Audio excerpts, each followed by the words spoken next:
Olá, meu amigo, estamos de volta aqui. Bora, volta pro teu raciocínio.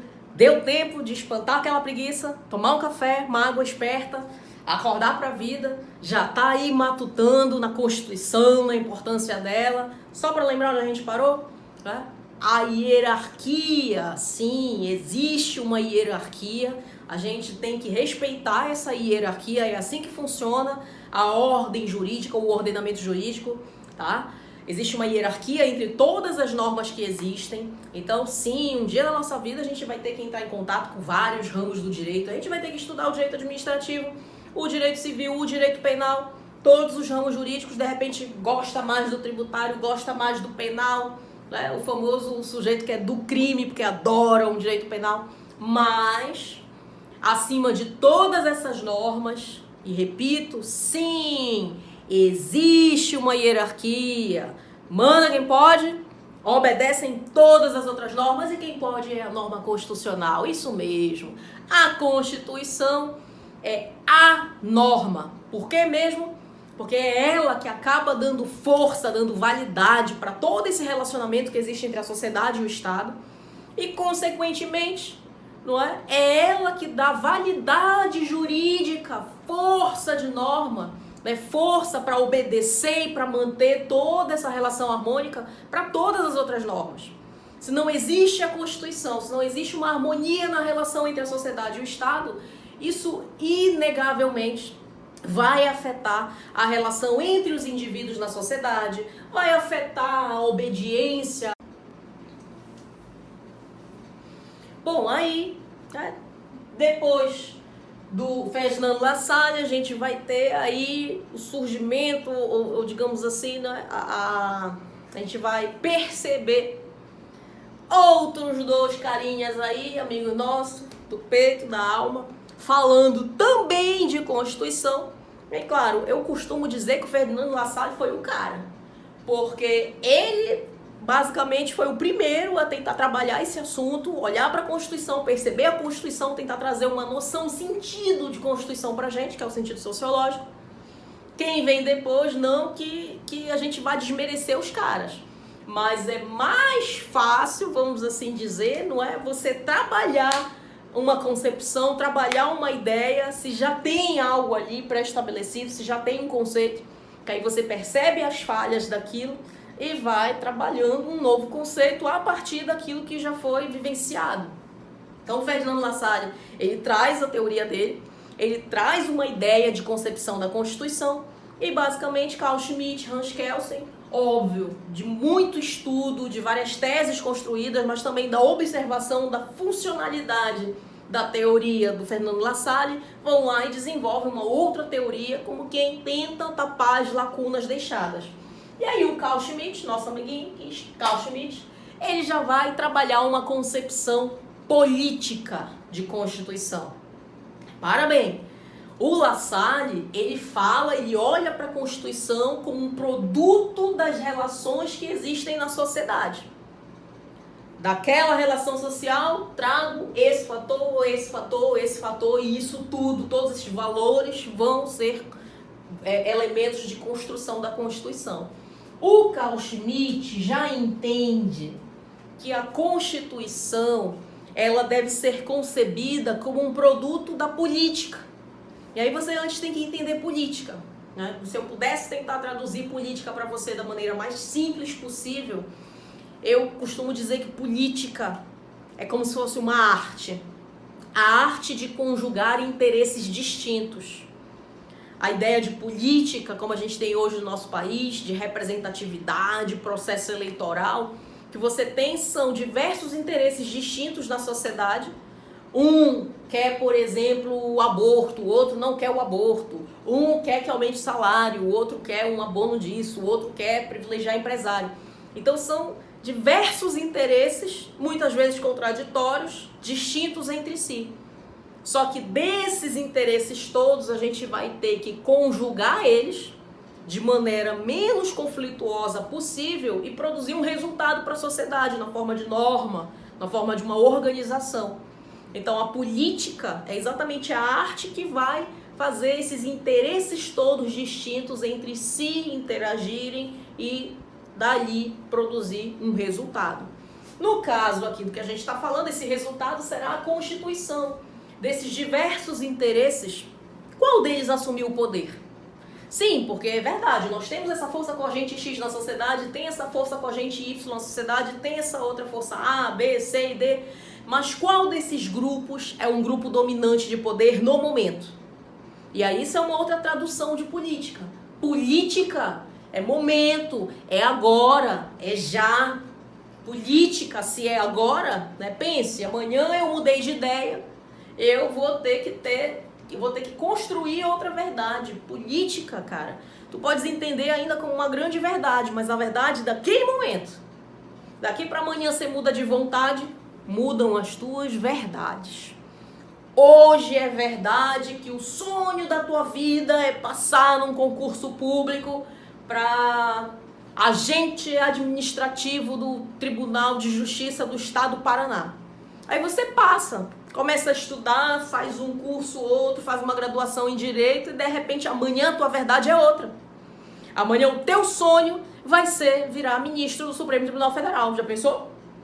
As verdades mudam conforme a vida vai te levando para isso. Política também é isso, é momento. É a decisão daquele momento com base nas forças de poder que estão ali. Se nesse momento que a gente tem um poder de direita no governo, a Constituição inevitavelmente vai refletir, vai ter nela normas projetadas por essa força que está ali. Se amanhã o povo muda de ideia, vem um novo processo eleitoral, vem uma nova Constituição, vem um novo governo, vem um novo tudo, novas ideias, novas vontades, se amanhã o povo resolve mudar de ideia, sim, e guarda essa também no teu coração. Fica aqui a dica, para a parte curso, a parte prova, para a vida. Só não muda de ideia quem não as tem. Nunca tenha vergonha de mudar de ideia. A pior prisão que pode existir para um ser humano é aquela prisão sem muros que vem de dentro de você. Aquele carinha que não dá o braço a torcer, já mudou de ideia, mas ele não quer assumir para as pessoas que agora pensa diferente. Cara, a gente nasce e vive, vai vivendo, e das nossas experiências a gente vai aprendendo um zilhão de coisas. Você antes tinha uma ideia e você entrou em contato com uma realidade, leu, estudou, viveu. Você muda de ideia. Por isso que democracia, olha só para onde a gente vai, isso um dia vai ser objeto de uma aula nossa. Por isso que para a gente ter democracia, necessariamente a gente precisa de renovação. Lá na nossa Constituição, para quem quiser aí já antecipar, ou de repente já pensar lá na frente, ou já está estudando isso, está só revisando agora, dá uma olhadinha lá no que é cláusula pétrea na nossa Constituição, artigo 60, parágrafo 4º, o voto direto, secreto, universal e periódico. Não se faz democracia sem periodicidade. Por quê? Porque nós somos seres mutantes em constante transformação. Se democracia é vontade do povo e o povo muda, porque é natural do ser humano a mudança, é inerente ao ser humano a mudança, se o povo muda de ideia, manter-se preso a uma ideia, pode até ter sido sua, mas manter-se preso a uma ideia do passado é você viver numa prisão sem muros, é você viver numa antidemocracia.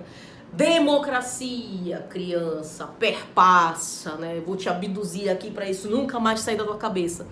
Democracia perpassa por periodicidade, vontade, é momento, representatividade política, é o cara te representando naquele momento. Você pode mudar de ideia. É disso que você é feito, de matéria mutante. Muda! Para melhor ou para pior, mas muda, vive, não mantenha-se preso ao que um dia você foi, tá? Mas volte aqui, a gente vai mudar junto, a gente vai mudar para ser o cara do direito constitucional que vai passar na prova tão sonhada do concurso público. Vem para cá. Bom, se a mudança é inerente a nós, seres humanos, se hoje a nossa ideia é A, e fruto dessa nossa ideia a gente colocou um determinado grupo de poder ali, A Constituição não vai ser fruto de quem não está no poder naquele momento. A Constituição acaba sendo fruto dessa nossa decisão de momento. Hoje nós fizemos isso. Então a Constituição, quando Carl Schmitt fala que ela é política, é porque ele percebe que o povo pode mudar de ideia. E que a Constituição ela fala exatamente desse relacionamento do povo com o Estado.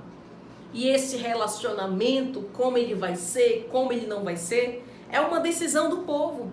Não foi a sociedade, o povo que criou o Estado? Então, o povo determina para que serve o Estado, o que o Estado vai fazer, o que o Estado vai deixar de fazer, como o Estado se relaciona com o povo. A lógica é essa. A sociedade lá, o povo que criou o Estado é que vai ser o determinador de como esse relacionamento vai acontecer. Hoje, o povo decidiu que a relação dele com o Estado se dá dessa forma, dessa forma, dessa forma. Então, esta decisão de hoje vai fazer parte das normas constitucionais. Se amanhã essa mesma sociedade, esse mesmo povo mudar de ideia e tiver outro grupo de poder, tiver outra concepção do agora, do que quer, com base nas suas vivências, nas suas experiências, esta sociedade, ela vai tomar uma nova decisão e vai transformar essa decisão em normas e colocá-las na Constituição. Novas normas ditando como será esse relacionamento do Estado com a sociedade, né? Essa manifestação, essa organização, esses grupos de poder. Portanto, por Carl Schmitt, a Constituição ela acaba sendo um reflexo inegável do momento político que uma determinada sociedade, um determinado Estado vive. Portanto, não se faz norma constitucional, não se constrói uma relação entre a sociedade e o Estado, nem muito menos se normatiza essa relação, se cria normas em torno dessa relação, sem uma grande decisão política por trás, que na cabeça dele é o quê? Quem é essa grande decisão política? É a nossa gloriosa Constituição. Então esta é a concepção política. Quem foi o cara? Carl Schmitt, tá? O nosso homem da política. Aí dá para falar de Hans Kelsen. O Hans Kelsen, né? E aí uma tradução minha aqui para você tentar entender de maneira fácil. Depois eu te trago um conceitinho mais preciso. Mas o Hans Kelsen, ele meio que pensa, essa é a minha tradução, tá? Repito. Ele meio que pensa mais ou menos assim, olha, a Constituição, se ela for de maneira isolada, reflexo da sociedade, ou se ela for de maneira isolada, reflexo de um momento político, ela vai ser falha, ela vai ser errada, porque a sociedade é toda errada, toda corrompida, a política, ser reflexo dos interesses da sociedade, vai pelo mesmo caminho, e a Constituição é norma, é direito. Antes de ser um produto da sociedade, antes de ser um produto do Estado, ou desse relacionamento entre a sociedade e o Estado, a Constituição é norma, é direito. E é o direito em si, não é? Essa ideia de um mundo jurídico concebido em moral, em normas, é esse direito antes que deve ser o grande articulador, o grande influenciador para a gente criar uma norma constitucional. E aí ele fala da ideia de que é como se pré-existisse o direito à sua própria criação. Calma. Como assim, professora? Começou a complicar, a embolar aqui na minha cabeça. Calma.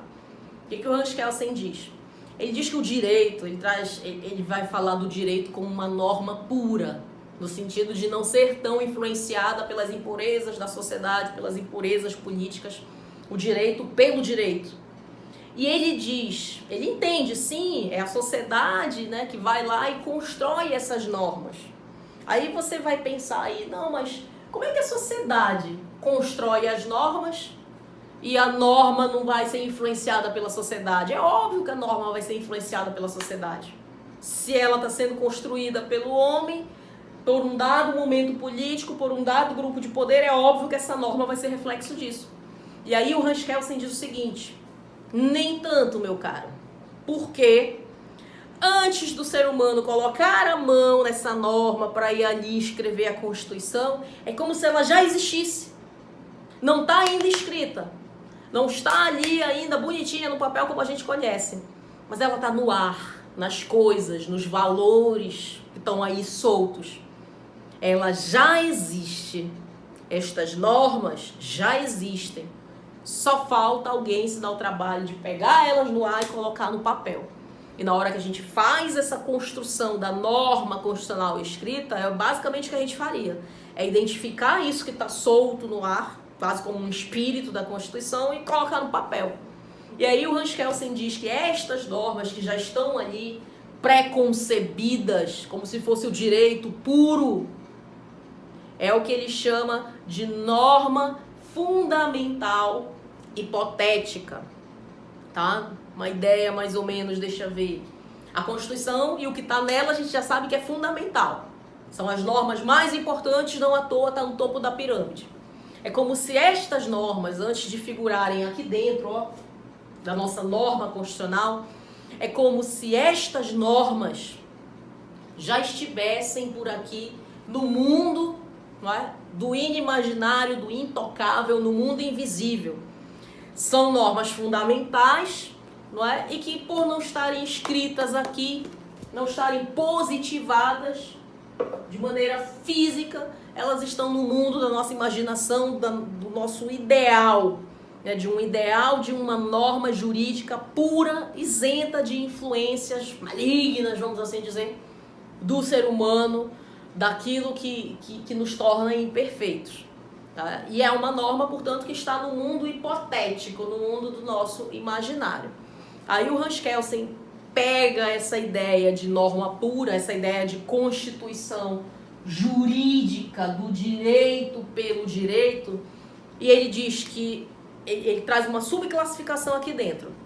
Ele fala dessa norma pré-existente, como a norma fundamental hipotética, que é o que ele chama de constituição lógica, é a lógica dos nossos valores que está ali, e a seguir ele fala da constituição, de uma norma, né, de uma estrutura positiva, que é exatamente já a Constituição escrita, que é o que vai dar base, que é o que vai dar validade jurídica para todas as outras normas, que aí é bem a tradução da ideia do topo da pirâmide, da Constituição no topo, dando validade jurídica a todas as outras normas, porque sem Constituição nenhuma das outras teria força, e etc, etc. Então aqui dentro de jurídica, o Hans Kelsen traz duas ideias principais, a ideia de uma Constituição lógica e a ideia de uma Constituição estruturante positiva ou positivada, de uma estrutura positiva, que é o texto escrito e que deve ser obedecido, tá? Então, recapitulando aqui, concepções, nós temos esses três carinhas aqui de destaque pra gente inicialmente. Hans Kelsen, Carl Schmitt, Ferdinand Lassalle. Para o Lassalle, Constituição, ela é sociológica, fruto, não é? Uma evidência, um reflexo das forças, dos valores sociais reais que existem numa dada sociedade. Para o Carl Schmitt, a concepção mais adequada de Constituição é que ela é um reflexo de uma decisão política naquele momento. Constituição política. E para o Hans Kelsen, a Constituição é norma pura, é o direito, é a norma fundamental hipotética transposta do mundo invisível, inteligível, para o mundo positivado, para o mundo escrito da Constituição, sem tantas influências assim daquilo que possa prejudicar um direito, uma norma pura. Esses daqui são os clássicos das concepções de Constituição, um assunto que a gente estuda aí no iniciozinho de um direito constitucional. Tá. Aí essa galera aqui classicona fez história, literalmente fizeram história, estão aí em qualquer livro de direito constitucional e vão além do direito constitucional. Eles vêm realmente para as nossas vidas política, sociológica, tá? Mas, passado aí algum tempo, a gente começa a repensar a Constituição, a gente começa a repensar essa relação do Estado com a sociedade, né, e a própria existência da Constituição, o papel dela na sociedade, se continua o mesmo, se não continua o mesmo, que é o que também em algum momento vai ser parte aqui da nossa conversa, que é o chamado neoconstitucionalismo. e muito fruto dessa DR, vamos assim dizer, que a gente começa a ter com a Constituição, que, né, vamos aqui pensar o seguinte: a gente veio com a sociedade, depois o Estado, e percebeu que precisava da Constituição para tornar tudo isso possível e harmônico. E assim fizemos. E fomos tocando a nossa vida e achando que estava tudo certo. Uma falha aqui, outra ali, mas a gente vai arrumando. E imaginando que a gente tinha descoberto a pólvora. E que a relação entre a sociedade e o Estado fazia-se perfeita quando tinha ali uma Constituição para trazer ali, né, o papel do Estado, a relação do Estado com a sociedade, tudo certo. Eis que vem aí, por exemplo, a Segunda Guerra Mundial e a gente percebe que não está nada bem. Aquilo que a gente achava que estava caminhando super bem, que estava dando super certo, a gente, na verdade, olha para o lado e só vê desgraça, desgraça, desgraça, atrocidades. E aí a gente começa a se perguntar, cara, será que está dando certo essa relação mesmo? Esse relacionamento, essas constituições do jeito que estão aí hoje, estão servindo realmente para trazer harmonia? Que não é possível. Se tivesse realmente servindo para trazer harmonia, não é possível que o negócio de um genocídio aqui, uma guerra aqui, não. Tem alguma coisa muito estranha. E aí vários são os acontecimentos, né, com destaque, como eu te falei, para a Segunda Guerra Mundial. Vários são os acontecimentos que fazem a gente se indagar, mais uma vez, se essa relação entre a sociedade e o Estado estava realmente ok, harmônica, se a Constituição vinha cumprindo aí um papel bacana. Então meio que a gente chama a Constituição para ter uma DR, Constituição, vem cá, bora repensar aí esse teu papel, que eu tô achando que tá faltando alguma coisinha, senão não tava a vida do jeito que tá aqui. E aí nesse repensar a Constituição, que a gente pode dizer que é o nosso neoconstitucionalismo, né? Trocando em miúdos aqui contigo. A minha proposta, já te disse, é facilitar e fazer você entender. E aí, desse rediscutir a relação, surgem outros nomes, a gente destaca outros nomes, trabalhando a tal da concepção de Constituição. E aí a gente começa a falar da força normativa da Constituição, com destaque aí para o Conrad Hess. A gente começa a falar também da Constituição em concepção aberta, e aí já é o Peter Habili que vem falar disso, não é? E a gente também tem uma doutrina brasileira se destacando aí, o José Afonso da Silva, o Meireles Teixeira, o próprio Dirley Cunha, falando aí, trazendo uma nova concepção. E aí você vai ver que brasileiro, realmente brasileiro é um cara 10, viu? Eu brinco, às vezes digo, brasileiro tem que ser estudado pela NASA, e é. Rapaz, olhando pra cá, assim, em resumo, pense nos bichos inteligentes, foram esses três aqui. Pra mim, eu aqui falando com você, nós dois aqui que já estamos em intimidade, trocando em miúdos, a melhor concepção realmente é a dos brasileiros, eu acho. Mas, enfim, e aí vem esses nossos brasileiros maravilhosos tratar da concepção cultural de Constituição. Rapidamente aqui para ti, que são pontos que de repente você vai aprofundar em outros assuntos e outras matérias. A proposta aqui é a gente entender rapidamente isso, tá? Concepção de força normativa da Constituição. É a ideia de que a Constituição deve ser tratada como uma verdadeira norma. O que uma norma faz? Uma norma, ela te obriga a cumprir determinada conduta. Ela te obriga a agir de uma forma ou a deixar de agir. E muitas vezes o que a gente percebeu é que a Constituição era só, sei lá, estava ali enfeitando a prateleira. E que ela não era tão utilizada, ou pelo menos não era utilizada com a força que vinha se utilizando um Código Penal, um Código Civil. Uai, por que a gente não usa a Constituição com a mesma força de uma lei que está aqui embaixo, se ela não só é norma, como ela é a norma e está aqui em cima? Por que isso? Né? E aí tem toda uma conjuntura, uma explicação, é porque a Constituição era cheia de princípios, e aí quando a gente entra no universo das normas, lá na frente a gente vai ter que destacar o que é norma princípio, o que é norma regra, enfim, toda uma discussão. Mas o fato é que a Constituição não era tão aplicada como norma assim. E aí o Conrad Hess vem, chega pra gente e diz, ó, a Constituição deve ser concebida como norma. Ela tem que ter força de norma, ela tem que coagir as pessoas, os indivíduos, a sociedade e o Estado a cumprirem os seus ditames, a cumprirem os seus princípios. Ela não pode servir só de enfeite ali no alto de um pedestal. Talvez seja por isso que a coisa tenha desandado e a gente tenha vivenciado aí as atrocidades da Segunda Guerra Mundial. Se a gente tivesse obedecido a Constituição como norma lá atrás, talvez a relação aqui ainda tivesse bacana.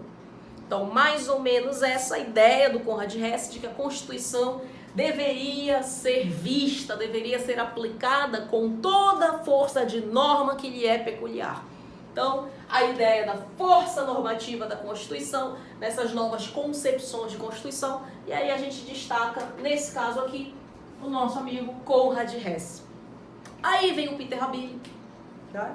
Não necessariamente contrariando as concepções anteriores, mas conjugando com elas, e ele entende que a Constituição, para funcionar bem, nessa de harmonizar a relação entre a sociedade e o Estado, ela deveria ser de fato fruto de uma democracia.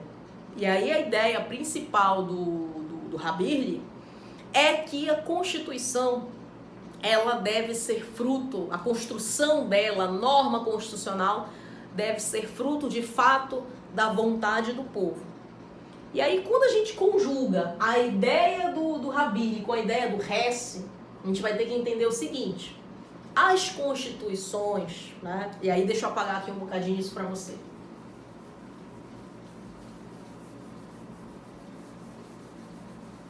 As constituições, meu amigo, seguinte, no universo das normas, e você já sabe que a Constituição é uma norma, há normas dentro dela.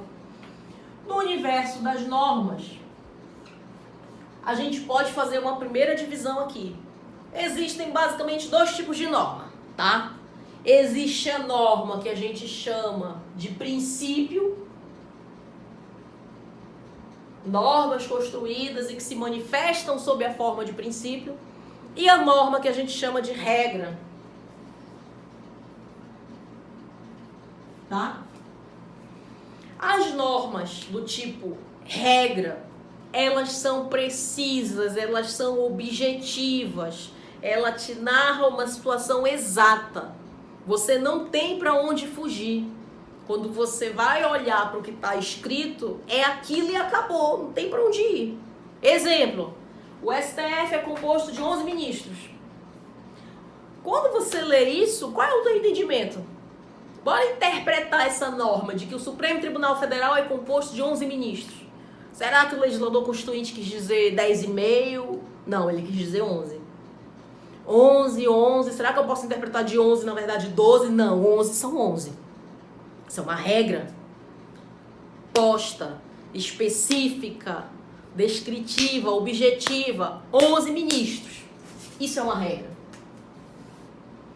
Um princípio, ele já tem um grau de abstrativização gigante. Princípios são abstratos. Um princípio, diferente de uma regra, ele não tem um conceito preciso, fechado. Ele não narra uma situação específica, ele é genérico, geralzão. Exemplo, a República Federativa do Brasil tem como princípio fundamental a dignidade da pessoa humana. O que é dignidade da pessoa humana? Me diga. A gente morre estudando isso e não chega a um conceito fechado do que é. E se algum dia a gente chegar a um conceito do que é a dignidade da pessoa humana, tenha certeza, vai acontecer isso daqui e a gente muda esse conceito. Por quê? Porque um homem não se banha 2 vezes no mesmo rio. Nem será o mesmo homem, nem será o mesmo rio.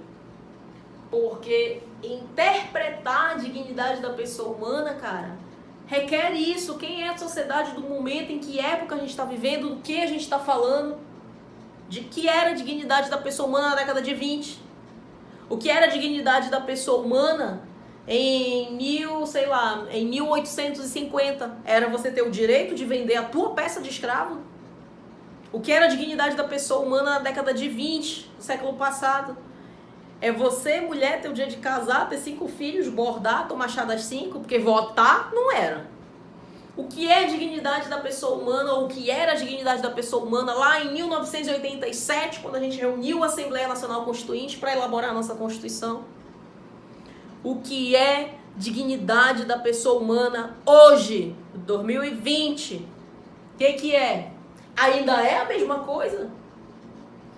Eu posso manter essa expressão na Constituição por séculos.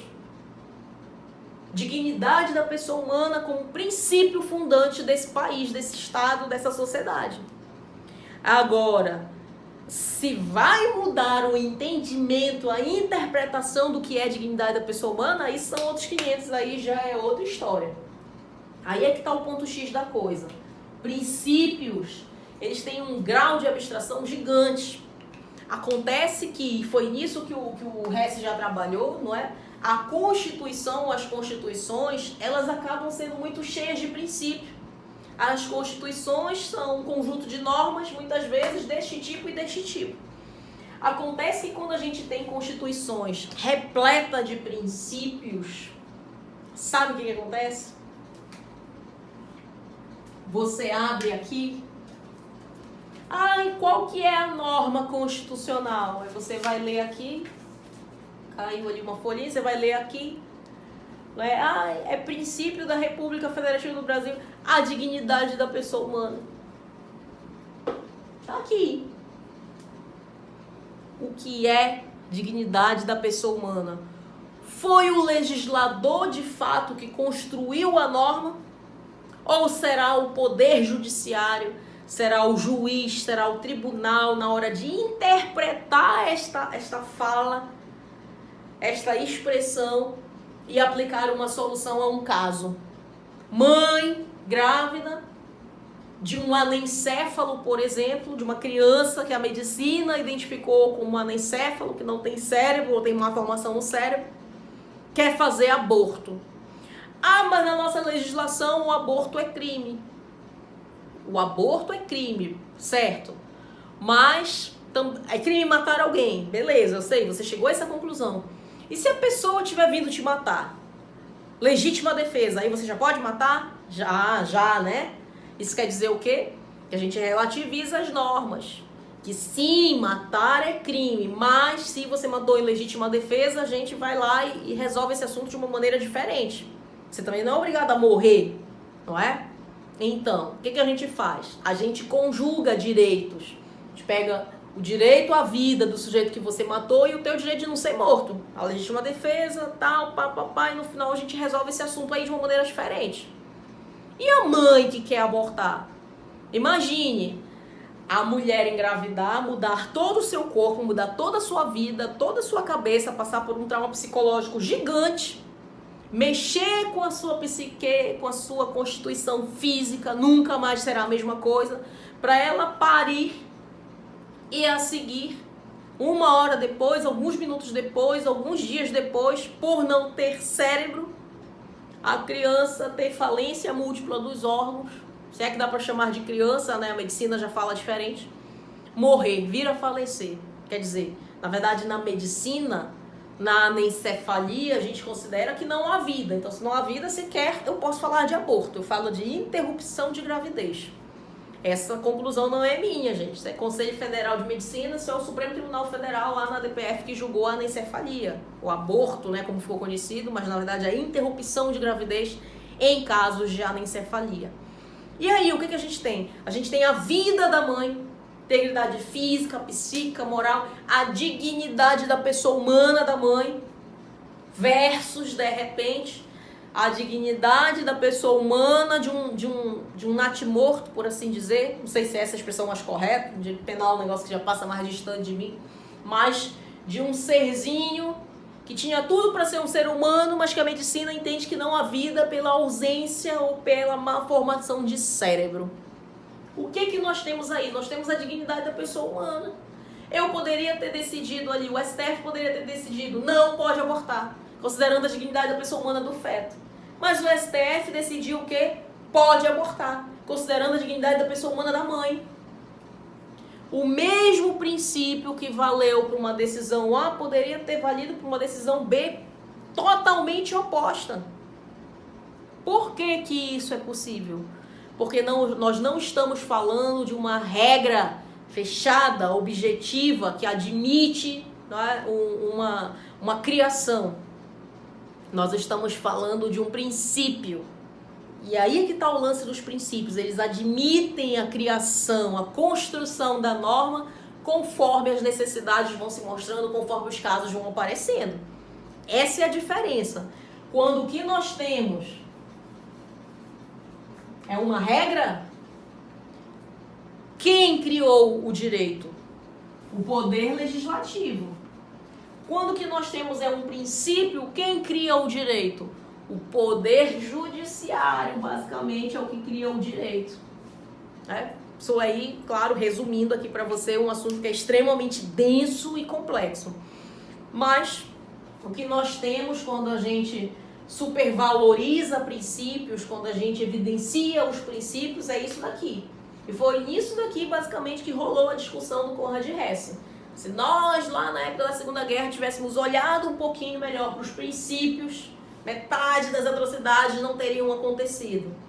Mas Hesse, se a gente fizesse isso, a gente ia romper com a democracia. Porque democracia é o quê? Ter os nossos representantes construindo as leis em nosso nome.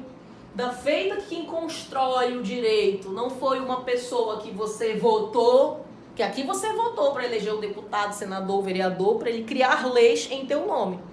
Você votou para eleger juiz, você vota para eleger membro do Supremo Tribunal Federal. E aí a gente começa a discutir, na verdade, aqui a democracia, se eu ofendo, se eu não ofendo a democracia, a representatividade, na medida em que eu olho e valorizo princípios. Porque a construção do direito não fica no texto escrito, tá? Deixa eu apagar aqui. A ideia principal é, se eu tenho a norma construída numa regra, o direito é o que está basicamente no texto. Se o que eu tenho a título de construção normativa são princípios, o direito, a norma propriamente dita, ela é produto da interpretação do texto. Porque no texto mesmo, o que eu tenho? Dignidade da pessoa humana.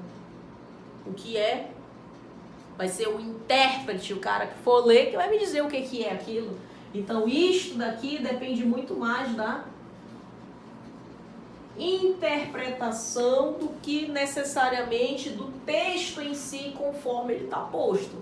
E aí, meu amigo, que vem as porradas, que você começa a ouvir falar de briga aí de judiciário legislativo, de ativismo judicial. Isso é um assunto maravilhoso, extremamente denso. É algo que é delicioso, eu diria, de estudar, às vezes um pouco conflituoso, mas muito bom de estudar, mas que é uma discussão já mais profunda. Tá? Você precisa ainda comer, digamos assim, um feijão com arroz para a gente chegar aqui e mergulhar nisso de cabeça. Por hora, acho que não é o caso, a gente, para o teu objetivo de vida, para o que você quer agora na tua vida, calma, respira, tá? Não vai enlouquecer com esse assunto aqui, que nem resposta tem. Não tem um sim, não tem um não, não tem um tá certo, não tem um tá errado. Tem, vamos investigar, vamos discutir, tá? Mas isso fica para um outro momento. Tá, aí o Rabir vem aqui nesse contexto, né? Você já entendeu aqui que a gente tem que interpretar. Aí o Rabir chega à seguinte conclusão. Se há princípios na Constituição, e isso nos remete irremediavelmente à interpretação muito mais do que ao texto, eu não posso ter a participação do povo apenas na elaboração do texto. Porque se eu tenho o povo participando por meio dos representantes na elaboração do texto e o que vale é o texto, então beleza, tá aí democracia, o povo construindo normas. A partir do momento que do texto produzido eu posso construir N situações diferentes, porque o que vai valer mesmo é a interpretação, se o povo ficar só no legislativo, se o povo se fizer representar só no legislativo, aí a gente vai ter uma falha muito grande na democracia. Então, Rabir é o grande defensor da ideia de que na interpretação da norma constitucional, a gente também tem que ter participação do povo. E aí, uma das coisas que ele fala pra gente é das audiências públicas, né, que às vezes acontece, inclusive aqui no Brasil, no tribunal, principalmente no Supremo Tribunal Federal, como uma ideia de participação do povo, não só na elaboração do texto, mas também na sua interpretação. Então ele diz que a Constituição deve ser o quê?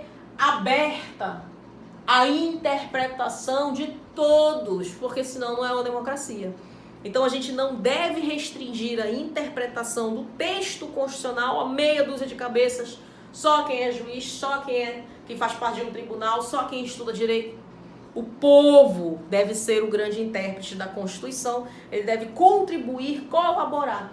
Então a Constituição deve ser aberta para receber aí a interpretação de todo o povo e assim a gente mantém o nosso viés democrático. E aí, sabe o que essa galera brazuca aqui vai falar pra gente? Eles vão dizer, mais ou menos assim: crianças, parem de brigar. Pra quê? A gente não tem que escolher se é sociológica, se é política, se é jurídica, se é aberta, se é força normativa. Não, besteira. A Constituição é algo tão importante, tão denso, tão complexo, que é impossível dizer que ela é uma coisa só. A Constituição, no final das contas, é a junção de tudo isso. A Constituição é a somatória de todos esses fatores, fator sociológico, fator político, fator jurídico. Ela é fruto da cultura de um povo e a cultura ela se espalha por todos os vieses. Então, na concepção cultural aqui, o destaque para o José Afonso, para o Meirelles e para o Dirley, né? Para eles, a Constituição deve ser vista sob uma concepção cultural. Ela é a somatória de todos esses elementos. Como assim, gente? Só as forças da sociedade. As forças da sociedade naquele momento, com viés político, observando a norma fundamental, sim, por trás disso tudo. Eu não posso deixar o direito ser corrompido pelos ideais, né, pelas falhas da sociedade. É óbvio também que não se faz uma norma constitucional sem princípios. E se afinal de contas o que a gente quer é democracia, então junta tudo isso numa coisa só. E vamos traçar aqui a concepção cultural de Constituição. Falei pra você, brasileiro somos nós, tá? É nós aqui. A ideia dos brasileiros, pra mim, eu não sei você, o que você achou aí, mas eu achei fantástica. É isso mesmo, quando a gente mergulha na Constituição e começa a perceber o grau de complexidade e as diversas possibilidades que a gente tem, considerando o momento histórico que a gente vive, as forças de poder, os reflexos que tem ali em torno delas, discussões, a gente acaba enveredando aqui junto com esses três e entendendo sim por uma concepção cultural. Bom, mas de concepção acho que dá pra gente ter uma ideia, já sabe, né? Se você quer passar na tua prova de concurso público, não basta assistir uma aula, você tem que fazer exercício, tem que ver como isso daqui é cobrado e você tem também, meu amigo, que leia bastante, faça seu vocabulário,